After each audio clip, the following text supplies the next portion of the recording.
team member or a good leader?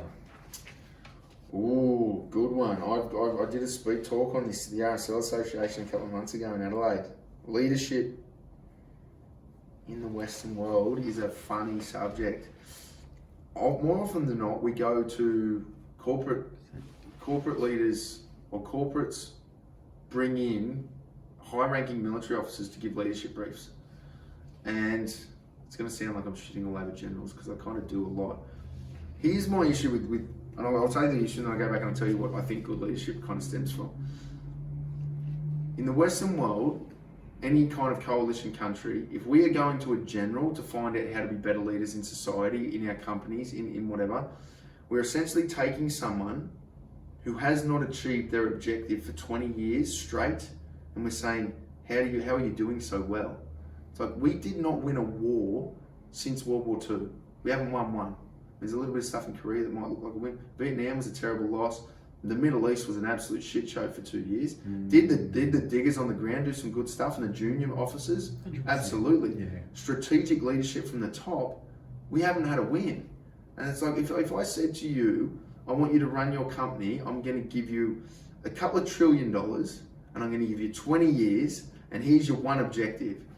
And you spend trillions of dollars, you lose, I don't know how many thousands of soldiers the Americans lost, we lost 42 odd, and you're not going to complete your objective. And in the process, you're going to oversee some behaviour that sees a handful of people up for war crimes. You're not going to get in trouble, but I'm going to bring you in as a consultant to all my companies to teach us how to lead better. I'm like, that's not the dude I want teaching me how to be a leader. Yeah, right. And here's why I believe, like high-ranking military officers, where we've gone wrong. We've moved. Leadership for mine is in a tribal mindset is about love and trust. And it's a two-way thing. If you have absolute trust in me, then that's essentially the same definition as the word love. Like, I'm going to protect you. Basic human instinct is we need survivability. Within this group of people, I'm protected, I'm safe from any kind of threat. If that's a two-way street, and we both have the same faith in each other, we're going to protect each other, we're good to go. There's that love and trust. Yeah, because it's a mutual trust. Exactly. It's a two-way street. And then for someone to lead the tribe, every one of those tribe members needs to know that that person has enough love or enough trust that they are going to protect them. Every decision they make is going to be for the best of our tribe. And everyone in the tribe. Everyone in the tribe. And we have gone so far from that in the Western world that our generals, I mean, this has happened over centuries, but our generals are now considering soldiers expendable. It's part of their training. You are going to lose people, be ready for it, be used to it. That's no longer a loving two-way street of trust. That's when it's a Western militarized word where we invented the word respect. Because it's like, it's not two-way anymore. I'm the general. I want you to do what I say. You've got to respect me. It's a dictatorship. But I don't have to love you and make sure that you're survivable because you're expendable to me. Got it. And so military leadership, we shouldn't be looking at the guys at the top of the food chain. We've got to be looking at the junior officers or the non-commissioned officers who are commanding troops who they absolutely have love for, and because they're part of it, and they want the best from them. So I think it's sort of valuing everyone within your military supply chain. Every single one, and I mean that's hard. It's got to be scaled. You have to have these leaders in a hierarchical structure because you can't. It's a tough job for a general to oversee the whole organisation, but let's not pretend that they're a leader. So good leadership should be leading from the front, pulling people with you, leading by example, going, this is the best way forward to ensure survivability of my unit. Military generals have become like the kings of England, like politicians. They're cracking the whip from behind, going, I'm not going to war, but you are. I'm sending you over there to fight. Even generals, like they get on the plane and they wear their sandy coloured uniform, but they sit in an office. Like never did I see, maybe a handful of times, General Mattis, the American, might have got out there, but most of the time, the general's not on the front line going to guns. He's at the back cracking the whip, strategically moving. I see the value in that too, but let's not call that leadership in the sense that we want. As humans, biologically, we don't want a general or a politician or someone saying, these are the rules, go and do what I say. We want someone who's got our survivability at the forefront of every decision they make. And that is a loving, trusting relationship. And we don't have that in leadership in society anymore. It needs to come back. 100%. And that, let's be honest, that's where dictatorship can be drawn in versus a good leader that's a mentor. Absolutely. That mentors their tribe that has their tribe's best interest. Sure, you can't please everyone in an organisation. There will be people, there's going to be people that are pissed off, but if you genuinely have the interests and the values of your tribe at heart, then you're all following a very, your mission statement is being respected by people that work for you. Absolutely. But I do agree with you that there are leaders out there that do throw their rank around, or their, I've earned my keep. Yeah. I don't need to deal with, anything beneath me anymore. And we've seen it time and time again, in the military, even in non-military world. We've seen leadership that is very self-fueled, self-motivated, selfish, not selfless. But that was a very great breakdown of good leadership. Oh, I mean, I spend probably too much time over analysing this, because I believe this is the number one problem in our society at the moment. Is we've got our society. We're living in a what we call democracy. It's essentially a dictatorship that we've sprinkled enough sugar on top of it so that we don't see it as a dictatorship, but we do. We've got two options. I mean, Australia not so bad. But let's look. The American model is kind of seeping into the world. We've got two options. You can vote red or you can vote blue. And that realistically, they're both the same, except some of them are a little sillier than the others. It's like neither of them want to lead us. All of them want to create rules so that their life is better in their position of power, and go, the plebs can do X so that I can do Y. And I mean, we saw that through COVID. There was medical people, there was state premiers, there was world leaders. The World Economic Forum's kind of blown up now. It's the same thing. It's all this mindset of, because I'm in a position of power, I'm going to make the plebs do X so that we can do Y. And there's no one leading from the front. Handful of individual politicians in different countries doing some great stuff, but most of the time it's do as I say, not as I do, and that's not leadership. How fascinating was it to see our country through COVID, our Prime Minister... Fascinating is one way to put it. Fascinating, I'm trying to be polite, but our Prime Minister saying that, no, the premiers have their own power within their states. That's not up to me. They've got their own reign. Yeah. Then you've got premiers fighting against each other. It was such a circus. For me, it looked like, this is a wholesale understanding without looking at this. I mean, everything's complex, and you look at complexity, it goes down, but it looked like the goal of, are we still running? No, we're still So the goal of politicians through COVID was to mitigate or palm off risk. And so our federal leaders said, let's let the states fuck it up all on their own. And then the states kind of did a really good job of fucking it up all on their own. But no one wanted to be the one responsible. Premiers loved the glory and the spotlight because no one knew who they were. And then all of a sudden COVID, like, premiers are now celebrities. Everybody knows every premier of every state. How much stage time did every premier get through COVID? And that's like daily rituals, daily television press conferences.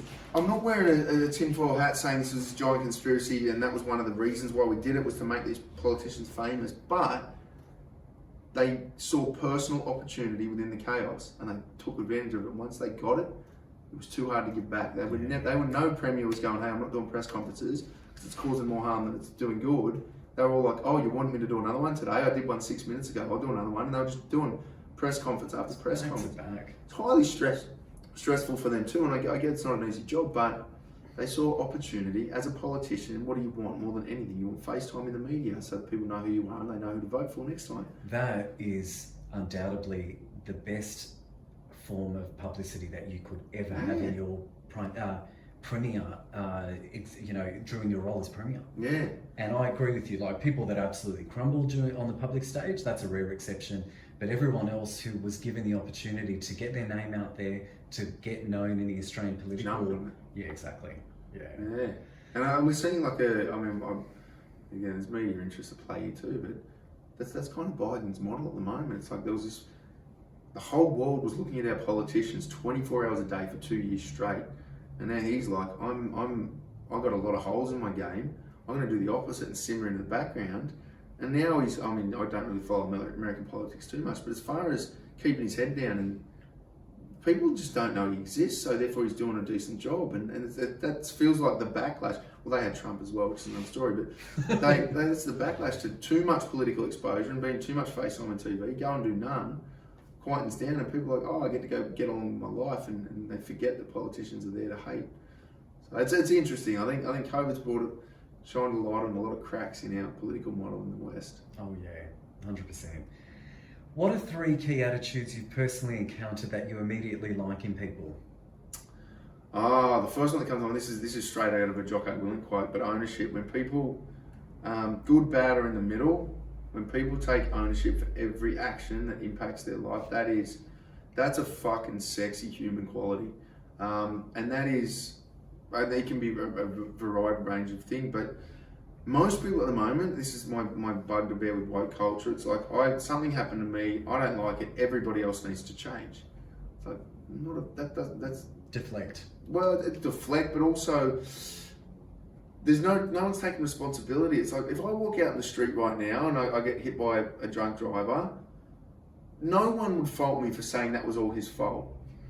But that is completely out of my control. The fact that he's driving a car, that car was there, that he was drunk, there's nothing I can do about that. So if I'm walking around through life going, everything bad that happens to me is because someone else fucked up. So someone else did something wrong or something happened, and it's completely out of my control. You're essentially walking around as that harmless and vulnerable person. Whereas if you look at every decision, everything that impacts you, not just the decisions you make, but things that happen to you, and go, is there anything I could have done different or better? And then learn from that and move forward. I'm like, if you can do that with every single thing that happens to you that's a negative, and go, what can I learn from it? What can I take away? How can I do better in the future? Yeah. Regardless of whose actual fault it is, I'm like, that's a good human. That is a person who owns their shit.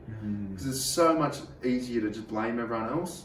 And I think that's what's developed, and this white culture's come about from people going, I'm anxious. Everybody else needs to treat me differently, so that removes my anxiety. Removes my anxiety. You're not getting far in life with that attitude. It's like, I'm anxious. I'm going to fix it.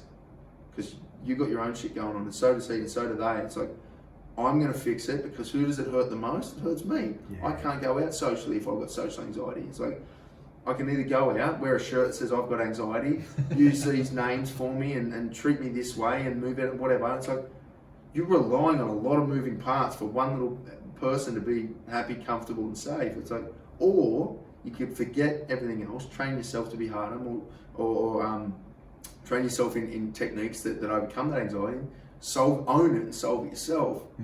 And the world kind of gets less scary and less dangerous when you can assume ownership for all your problems. So that's one. What's another one? Traits in people. I like that one. I'm very much drawn to people who are having a crack at life. So people aim high, and I'm just kind of rattling off Swissate's value structure here, because this is what we build it around. That's what it's about. Well, that's what we did build it around. It's like aiming high is what everyone, the majority of people who join the military are aspiring to do. They're like, I want to be the best version of me I can, and I think this is a good pathway to do it. Unfortunately, a lot of people lose that when they get out. They're like, that was my chance to be great at something, and now I'm just going to be depressed for the next 40 years.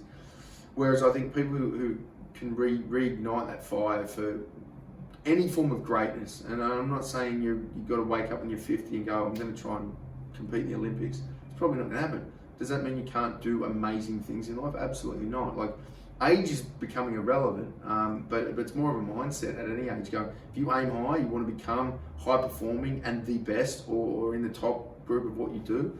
That's I think a good quality for people to have. What's the third one? Be real is the Swiss A one. I guess transparency for me, honesty. Personally, if you hold secrets, or if you, and this often stems from people who don't understand who they are, they're not confident, and therefore they fluff up who they are, or they pretend to be better, or they lie about things that they've done, in the hope that it presents a better version of themselves to other people. That is a fast track, slippery slope to being anxious your entire life, because you're worried about being exposed, you're worried about not feeling like, I've painted a picture of this thing up here, but I feel like I'm down here. You're creating a false identity. Exactly, and it's terrible. And then you find people who are just brutally honest about everything they do, and I'm like, I like these people, like people who like rock up, and well, for me, not wanting to experiment with the hippie lifestyle to bring some of the spiritual woo-woo culture across and figure it out. And then I meet people who have just gone all in. Like they used to be gunfighters and now they're dreadlock wearing hippies. I'm like, I love this dude, because this dude has no give a fuck. He's walking around barefooted in Mullumbimby with dreadlocks going, this is who I am. If you don't like it, that's cool, because I'm having fun. And he's just completely honest about everything. Overshares a lot, this person in particular, but again, that's what I love about him, because he's comfortable in who he is, and he's overly honest about everything. He's got no skeletons in his closet. Nothing can break him because he's got nothing to hide.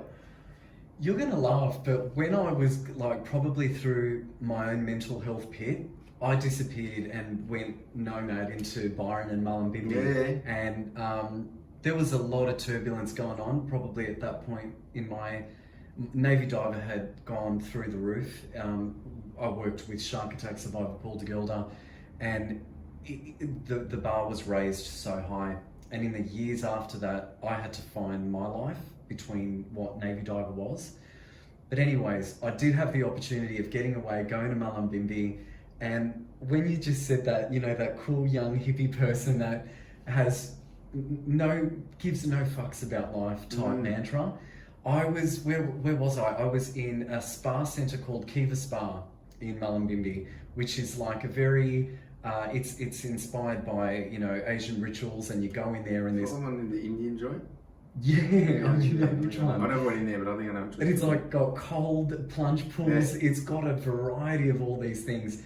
And being in the state of mind where I was burnt out, was extremely exhausted, trying to find myself beyond what Navy diver meant, had gone through a very major car accident that nearly ended it for me, and a lot of other situations that just weighed in. But being at this particular spa centre in Mullumbimby, I saw this guy with his girlfriend, and just the energy that they were giving off, Adrian, it was captivating. Yeah. So they came in the same spa as me, and I don't know whether it was a balance or a vibration that they were giving off.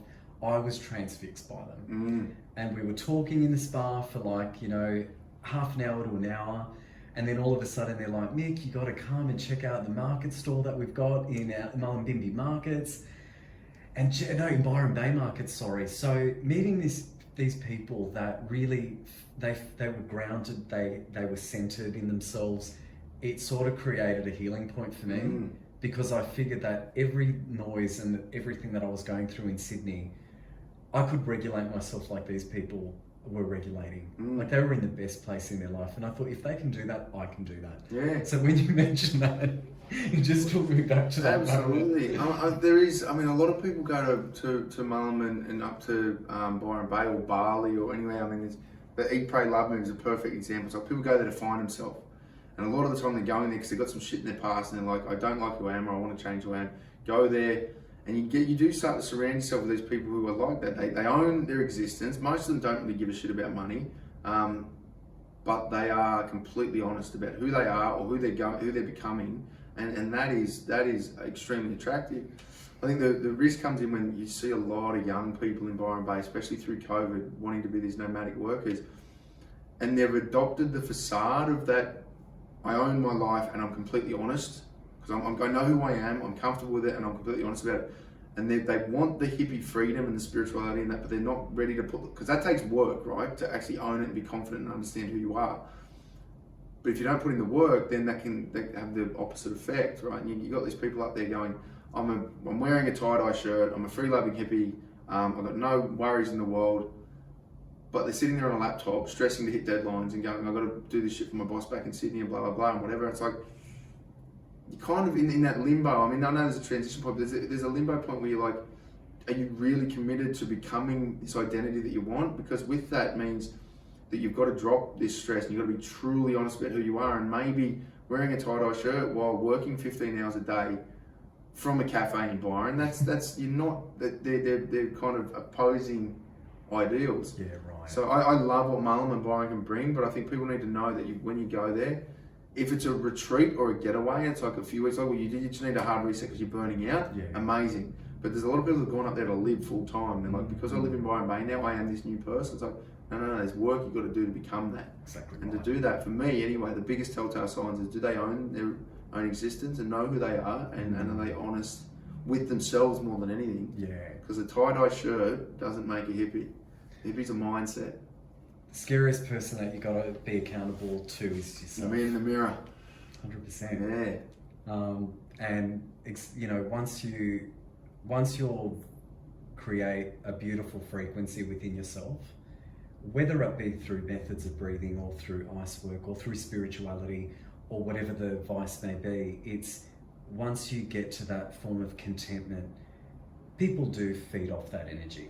Yeah. And if you're your best version that you can be, 100% you're going to attract a tribe. Yeah. Or hopefully attract a tribe of people that really value you, that validate you, and just respect who you are at that point in your life. Yeah, there's a quick segue. I don't know if I'll try and be quick, because you're talking a lot about energy, and that's a very spiritual term at the moment. I think we're going to find, this is a philosophy and an idea that I believe we're going to see in the next 10, 20 years. Every cell in our body, every atom on this planet, when you get them under a microscope, you zoom in far enough, it is energy. That's all it is. Everything in this world is energy. It's vibrating in different ways, it's structured in different formations, and some energy looks like a brick, some looks like my nose, right? And we get, through history, we've seen the woo-woo of spirituality and superstition normally clues on to things before science catches up. It's normally a couple of 100 years. And the science-minded normally try to make fun of and poke holes in the woo-woo spirituality. And like we were talking about with breath work, and taking people who are scientific or logically minded and going, hey, you just need to do a bit of breath work and meditation, a bit of stigma attached to that, until you give it to them in a scientific way, and you're like, well, this neurobiologist or whatever did this study, and he told you that if you breathe in this certain way, it changes this in your body. And then we're like, oh, I accept it now, that's cool. I think we're going to head to a point where you understand every atom's made up of energy, and energy can vibrate and act in very, very different and strange ways. We are going to get to a point in history, maybe a few hundred years in the future, where the spiritual message of you need to change your vibration, it will make you happier or quieter or sadder or tired or whatever. We're going to be like, oh yeah, that's a like binaural beats is already doing this. Change musical vibrations, changes your mood. So we're going to get to the point where some scientist does studies on this and goes, oh, I know how to manipulate vibrations and energy now, and this is what it's going to do to. And then we hear things about attraction, like laws of attraction going, oh, if you believe a certain way, if you visualize a certain thing, you can attract what you're looking for. And everyone's like, wow, that's woo-woo hippie bullshit. Like, that's just for idiots. Like, but the same person will sit there and go, I understand that my compass points north because of some kind of attraction, some kind of energy or magnetism in itself. I don't understand what's physically happening with magnetism. I believe it because I can see it. And I think we're going to get to a point where it's like, what is the mechanism what is the vibration, or what is the structure of the energy in that thing, and how do I need to manipulate it to get a desired effect that could attract like-minded people, that could attract positive aspects of anything in this kind of known universe.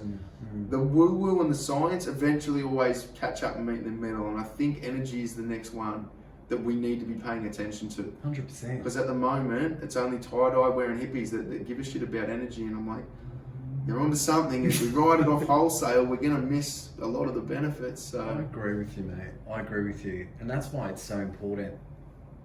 The energy within your group and the people that you surround yourself with is so important. Yeah, absolutely. You know, we know that those effects on your behavior, your psyche, your way of feeling like you're part of a tribe needs to enrich your life.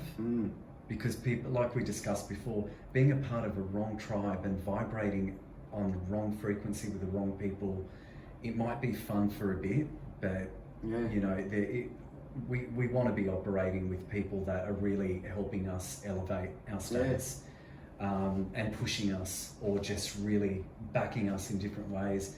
But there is a whole conversation we can have around energy. That's for sure. You just tapped into something that I could go for an hour. Slow integration, so we don't scare too many people away too quick. In an under-pressure environment where a snapshot decision has to be made to ensure the lives of you and your loved ones are safe and secure, what would you say was the most important factor to ensure this happened? Hang on, let me run through that. So second decision, where you've got to ensure safety of the people around you. Ensure lives of you and your loved ones are safe and secure.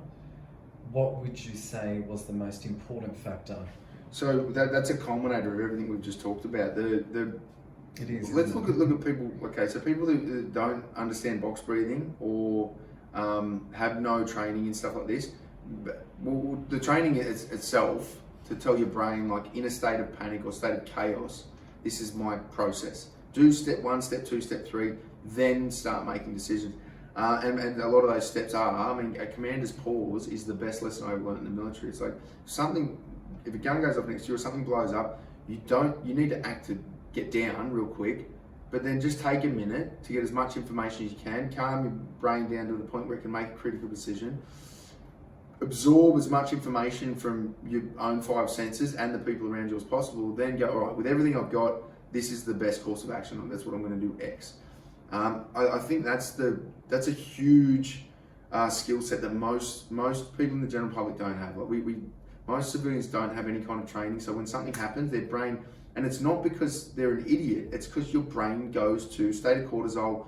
There's a threat, you don't know how to deal with it. I'm going to tell you, I'm going to fill your legs and your arms with blood, and I'm going to say, get out of here. You're reacting to emotions. Exactly. And a stress response. Well, that is the stress response, is put this person in a state of fight or flight. Yeah, right. And without knowing, all right, I have to make critical decisions here. I need to stop, pause. People rush to make a decision. Yeah. Almost they think that the time is essential, and sometimes it is, but a decision 2 minutes down the track with as much information as possible that's made rationally is far better, far more likely chance of survival, which is the end state for all of us, than an instant decision with no information and just acting off stress.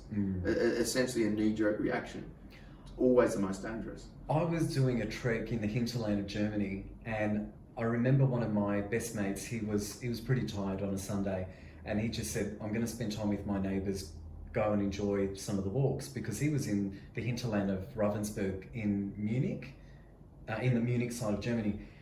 And I shit you not, Adzi, I was proper lost, and I had left at 11 o'clock in that mid-morning, and I finally got back at around 7, 8 o'clock at night, and I was flying out very early the next morning. And I just remember feeling that level of the sun's going down, I'm in the middle of donkey farms in Germany, and I'm thinking, where am I going to go? I don't even know where to go. I can't speak German. I'm like, surely there might be someone that speaks English. All it took was finding out where my destination points were to calm myself down. And it took me a bit to get there, but I just said to myself, you were at this point a little while ago, and that is only half an hour from your mate's place. So just putting all those facts together was the only way that brought me back, because I was stuck. I was in a real shit way. But going back to your point, we've got to just bring those levels down and say, let's focus on the facts. Let's create a bit of reasoning in our mind, and just regulate a little bit before we make any rash decisions. For most people, they either make a decision too quickly, and it's a rash one. It's generally more often than not turns out to be the wrong one, or they're completely paralysed by fear, this fear response or whatever it's going to be, and they don't make any decision at all. Yeah. And that's another big one that military teaches is like, once you've absorbed as much information as possible and you've calmed yourself to the point where you can make a decision. Make a decision. And own it. And it go left or go right. It doesn't matter. In the end, a decision, you've got as much information as you're going to get. Yeah. Your decision might be the unbelievably terrible one, but at the time, with the information you got and where you're at, you've made one, and now go and own it and follow through with it. That's far better than... most people without any form of training whatsoever, you're going to freeze and you're going to panic, and that's going to be the death of most people. But that's actually they used to write, they're starting to move away from it. They used to write the sympathetic nervous response was freeze, fight, flight. And it was a linear process. It wasn't one or the other. It's like we mostly still do. I still do. When something goes off, you freeze straight away. It's like a deer in headlights response. Some people argue that it's because humans have evolved as not solely predatory animals. We are prey to some things as well. It's like deer in headlights. Like if I don't move, whatever's going bad right now, hopefully they don't see me straight away. now I can take the time to make a decision. Am I going to run or am I going to fight? Yeah, right. And that was kind of part of the process. Now most people, when they're writing about it, they just talk about fight or flight. And they talk with an or, it's like one or the other. It's like normally it's both. And because we are trained to be survivable, we are a survival motivated animal. It's like freeze first, then try and flee. And if you don't think you can flee, then fight. That was the linear decision making pathway. Which makes sense. And that's going back. It's almost an analogy for what we were talking about before. It's like, if I can get away from trouble, isn't that a better idea than standing here and trying to fight? Where's the exit door? Well, yeah. To a lesser extent, running I know is like a direct response to a lethal threat. But can I, in a fight in a pub, if someone comes up and bangs their fist on the table, you fight off, freeze, fight, flight response. It's like, how can I get out of this without having to fight them? Worst case scenario, I'm going to fight it. Yeah. And again, more confident you are in all three of those. How much liability is at play? Yeah, but getting away is far more sensible than fighting for no reason. What were some of the pranks that you or your other veteran mates would pull on each other? That was the first three stories, mate. As far as within our tight mates, there was all the basic shit of handcuffing people to toilets and stupid shit within your own kind of unit. But yeah, gotcha. Within our mates, it was just, I was going through the military just after Jackass had kind of simmered down, and the idea of doing stupid shits to hurt or just idiocy, it wasn't really a big part of what we did. Yeah. We always, minor pranks with mates, but not, my tight group of mates, that wasn't a big part of our culture. Which is good. I think it was more because it was us against the world more than anything. It's like when you've got that with people and it's us against everyone else, you don't really want to niggle and develop cracks in your own armour. It seems pointless. So. No, hey. Yeah. I think it sounded like you had a good tribe. Yes, we do. We do. How did you guys keep entertained or make light of a bad situation? Dark military mindset, especially when you're going to some pretty dark and dangerous places, dark humour is essential. And that was, whether it was, mates getting blown up and dying, there's a grieving process. Once that's over, from jokes are being made and even in suicide situations now, like in life when we go to funerals, it's only a couple of days before people are making pretty dark jokes. And within our tribe, that's essential. I'm saying that word a lot today, but outside of that, people would look at it and go, that's fucking disgusting, or that's way too soon. It's like, you do you, mate. Like, because within this group of people, we are making jokes about, and I know that dude that's dead in that coffin right now would be laughing at that joke if he was still here. Dark humour is absolutely essential, and I think that's part of what's giving me the shits with the whole woke culture at the moment is we're trying to cancel comedians, and just because you don't like that style of humour, for other people that might be keeping them alive. Like listening to really, really dark humour. I know I get the whole racism thing at the moment, but when you're in the military, like it's whether people like to accept it or not, you all are treated like shit, regardless of where you're from or who you are, and that kind of brings you closer together. And listening to, in a room with a bunch of, let's say, black mates, listening to comedians make jokes about race is fucking hilarious. And if anything, it goes, this is a forum with these 6 people, we're allowed to shit on each other. And regardless of how offensive it's going to be, and it tightens your unit. Yeah. Right. So, I don't know, it's dark humour is absolutely part of military culture. It helps guys regulate. Absolutely. And as dark as it may seem, and talking about context before, if that triggers a happy response between a group of people that absolutely get, it's wrong. It is. It can be perceived as wrong, sorry. To some people it is, but here's another example. So, not in the military now, because suicide wasn't a thing that we thought about while I was in. It's only come thing later in life, but if I do, and I know they use dark humour as a way to get a message out slowly, subliminally, it's like talking in code. If I hear a mate make suicide jokes 3 times in a week or 3 times in 3 back-to-back meetings, for me that's normally hilarious jokes, but I'm like, I've got to pay attention to this because that most jokes are coming from a place of not so much, not always truth, but there's something bringing that idea to their mind to make them want to joke about it. And not always, like sometimes they're just making jokes because it's funny, but if I hear suicide jokes more than 3 times in a week from the same person, I'm going to keep tabs on this dude because he's probably, maybe subconsciously, getting some shit out that he wants to talk about, but he's definitely not ready to talk about. Yeah, got it. And I guess that may be a tool for other people. Don't if your mate makes one joke about killing himself, don't go and fucking call the psych ward. But if he does it again and again, repetitively, then keep an eye on him and keep checking in. Just go and hang out with that dude, make sure he's good. You know what?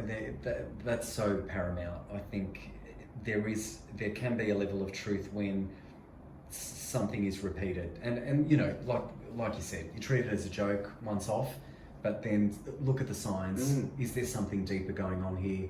Is this person in pain, and this humour's coming up constantly about suicide just for what? You know, so I think it's good that you're able to recognise that though, Adrian, and sort of, has that ever been a personal experience for anyone around you? I mean, we've never got to the point whether these people have I think got to the point where seriously considering it. Oh, I mean, I've had plenty of people in dark ways. Thankfully, we've picked up on it. I mean, obviously not quick enough for some. We've got a lot of dead mates. But yeah, over the past 4 or 5 years, I think we're getting pretty decent at noticing people within our circle who we know well enough. Again, there's love, there's trust there. I know that person. We can see the changes, and a lot of that has presented initially as some kind of dark humour that's been repeated. And that's maybe, again, this is not advice for people because everyone's different, everyone's tribal group's different, but hyper masculine or even in any male type group, dark humour is normally the first pressure release valve to go, I'm going to get these ideas out there, I'm going to make jokes about it. One, that joke makes you feel better, connects you with your mates, it's funny, you hear it a bunch of times, and yeah, definitely keep an eye on those people. Taking you back from when you returned from deployment and adjusted to everyday life, what was that transition like, and what steps did you take to make it a smooth crossover? It wasn't. So I had no tools. In my toolkit at that age of 24, I came back from overseas and it was a massive culture shock.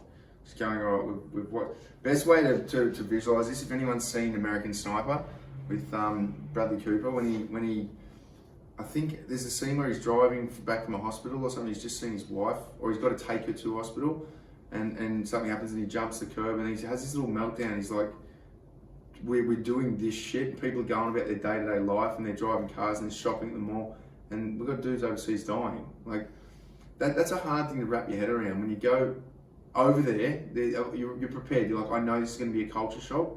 No one tells you when you come home it's going to be worse. Yeah. Because you come home, you're like, whoa, the real world was out there, and this is this bubble of kind of safety and security that we don't acknowledge, like how most of the world lives.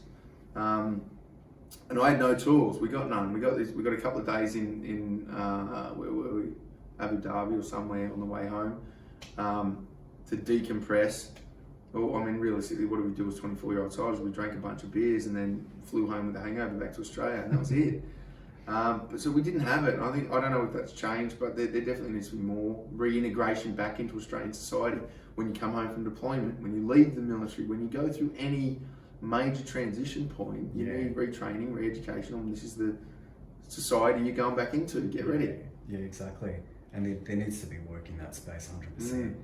A lot of the guys and girls are going out there cold turkey. Yeah. And hence the mental health epidemics that we've got. Absolutely. I know we talked about some of the good initiatives that you're doing with Swiss A. A lot of the fantastic work you're doing in and around veterans' mental health is preventative and proactive. What preventative tools or resources is Swiss A providing to help veterans? So the two big ones is the Recalibrate workshop and the Recalibrate app. It's a one-day mental health self-aid workshop, teaching people who they are, where they're going, what their purpose in life is, or how to develop a purpose, how to build the habits is the biggest one. Is people trying to transition or make any change, whether it be leaving the military or whether it be someone going, I'm going to transition my life to be lose 10 kilos, or it's like, if you try and do that really quickly to a set outcome, and you normally slingshot back and forward, like yo-yo dieting. dieting is like the easiest way for me to use this analogy. Whereas if you make small 1% changes over a large enough amount of time, over a year, you're going to make huge changes, but they're going to be sustainable because those habits have identity forming markers in them. So we try and teach people to go, don't build a habit around a morning routine because you want the morning routine. Build that into your identity. Like, I am the person who does morning meditation. Morning meditation is part of who I am. It's part of my identity, and that's going to stick with you for life. So that's what the Recalibrate workshop kind of goes through in detail, and then the app is the habit tracking tool to help you implement those things in your life. Fantastic. Really good tools that you guys are obviously working on. You obviously seem like you've got a solid team at Swiss A that's backing a lot of these programs and behind the scene initiatives. We do. We've got a really strong tech team, and then all of our veterans are all volunteers. Thank God for them. I mean, we don't have paid employees outside of a couple of our tech team, and that's to make sure that the app is as good as it can be. But everyone else is a volunteer at the moment, and we want to get to the point where we can afford to pay everyone, because that'd be nice too. But we do. We've got a solid tribe at Swiss A.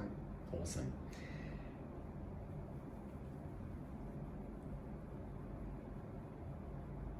How did your service and experiences affect and shape your life?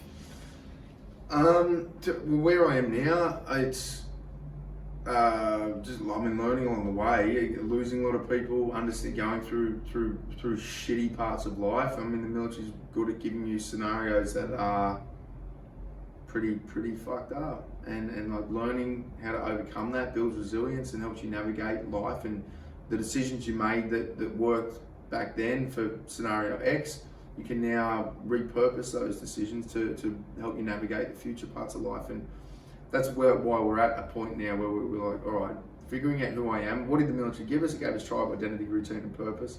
Let's find ways to rebuild that in life after it. So who I am going forward is absolutely a culmination of all the struggles I've had to go through and the stresses I've kind of got over in life before this.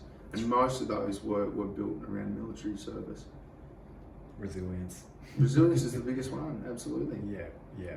It's what society's lacking at the moment, a little bit, unfortunately. But 100%. Yeah. How do you stay fit, and what are some of your unique training techniques you're applying to achieve this level of fitness? I don't really have aspirational goals of becoming super fit anymore. My goal is I've got young kids. I guess my goal is to keep. I'm 37, but my goal is to keep the body of the physical movement capabilities of a 30-year-old for the next 50 years. So when I go to the gym, I'm doing exercises and movements, like not a lot, to be honest. I used to go to the gym for 2 hours a day when I was in the military, sometimes twice a day. Now I go for an hour a day max. And that will be once a fortnight, once a week-ish. It'll be some kind of heavy lifting. The rest of it is volume, or just rowing, or whatever it might be. A lot of physio-based kind of exercises at the moment. And it's all about longevity. It's about being healthy and happy for as long as possible. Yeah. And it's the same with my diet. Like I don't count calories. I don't restrict what I eat. I mean, I eat a carnivore, a very ketogenic type diet, which means if I'm hungry. Hey? I'm impressed. It was a struggle to get going, but once you're in it, a month into any kind of ketogenic diet where you're not eating any carbs, just fat and meat.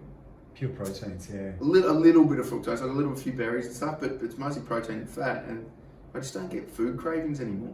I'll notice that I need to eat when my mind starts getting a little bit foggy. Are there any business ventures or experiences you've yet to conquer, and how will you go about putting them into action? Well, there's a few bigger ones. We're at Swiss A, hopefully, all going according to plan. That'll be an organisation that's around for centuries. Like I want this to be the rest of my life. And at the moment, in our 5-year roadmap, we're working on building an AI brain inside the app so that it can start to predict mental health decline in people and course correct lifestyle habits 3 to 6 months before you become anxious and depressed. And it's very achievable on paper. So we've just got to build it out, and it's going to be expensive. So that'll be the next 2 years of tech project build.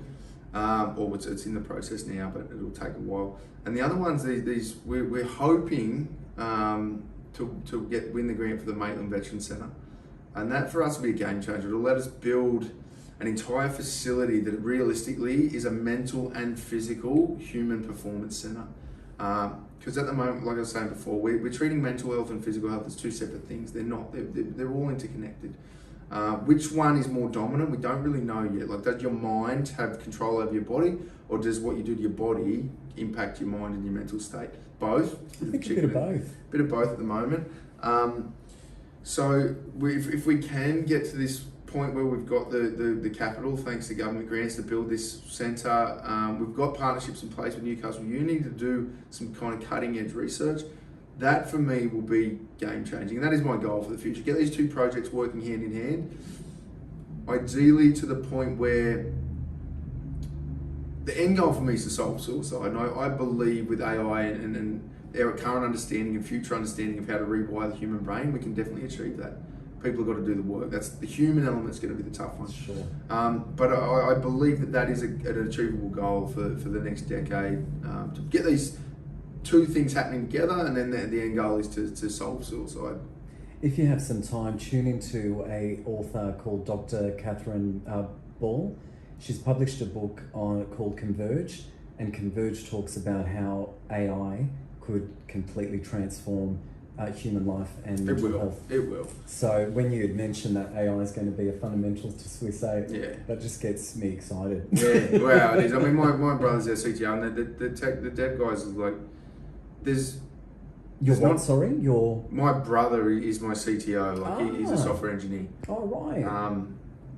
And I do see it. Lex Friedman was talking about this the other day. You see a lot of the super smart tech people either on the spectrum or fairly Asperger's-y and geniuses at what they're doing in building software, but don't get excited by the human interaction part. So there was always going to be a gap between developers for tech startups running away with AI that fixes mental health, because you need to understand humans, and they're two almost opposing ideas.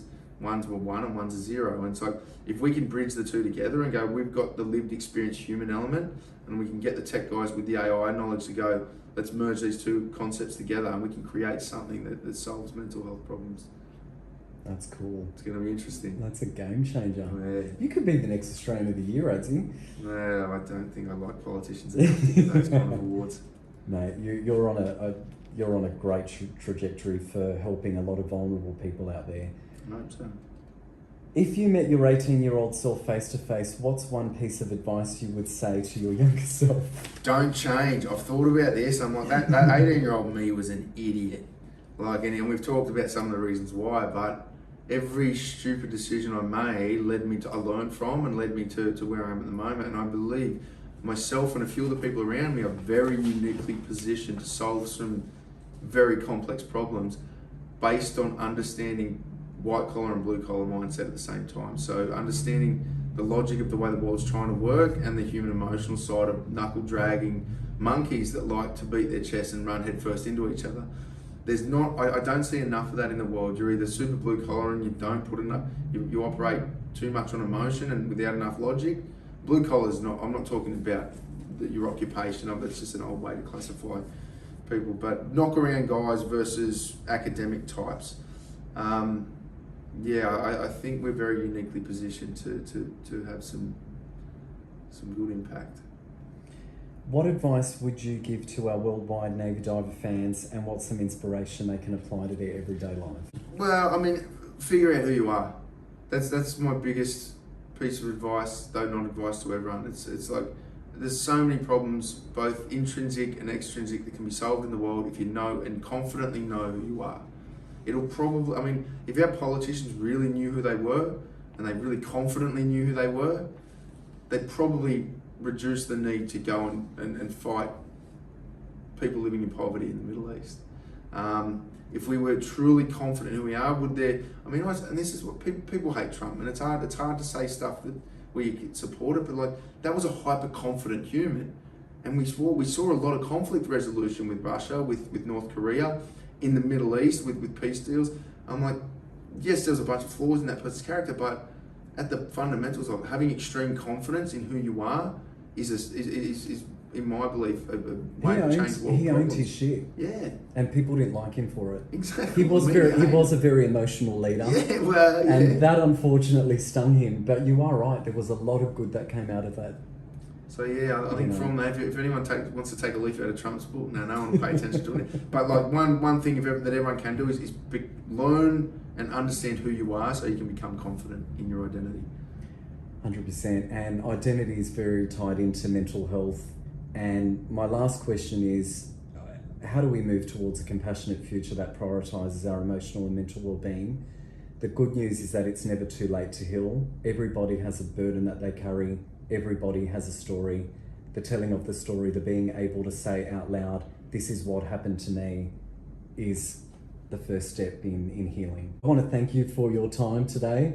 I'm such a fan of Swiss 8 and everything you're doing to support veterans, to support individuals who may be suicidal. I can't wait to see what you do next. I want to thank you for your military service and thank you for being here today. Mate, it's been fun. It's been a great day. It's been a big day, Adzi. I've enjoyed it. So yeah, no, thanks for having me on, mate. It's good to get the word out to anyone who listens is a win. Awesome. Yeah, it's all about storytelling, brother, and I hope it inspires one or a few or many people out there. Magic.